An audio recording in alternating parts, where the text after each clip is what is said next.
Nagbabalik na naman ang inyong tagapaglingkod ng mga balita at pawang katotohanan lamang. Naging mainit nga na usapin sa mundo ng social media.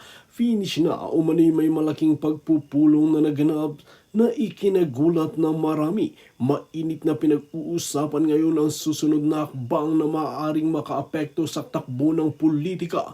Maraming netizen ang nakatutok sa bawat impormasyon na lumalabas araw-araw sa plano nga ng mga general at men in uniform.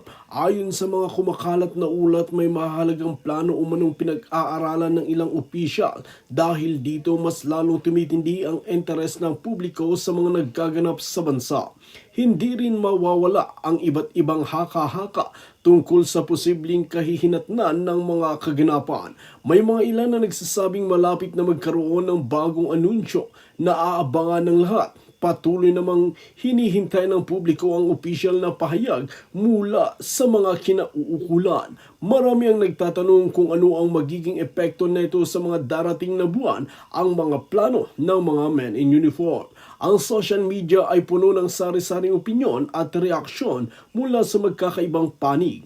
Habang dumarami ang pag-uusap-usapan, lalo namang tumitindi ang pananabik ng mga mamamayan, may mga naniniwalang maaaring magdulot ito ng malaking pagbabago sa kasalukuyang sitwasyon. Subalit, mahalagang hintayin pa rin ang mga kumpirmadong impormasyon bago maniwala sa mga haka-haka. Sa ngayon, nananatiling sentro ng atensyon ang mga ulat tungkol sa mga umano'y susunod na plano ng mga general at mga men in uniform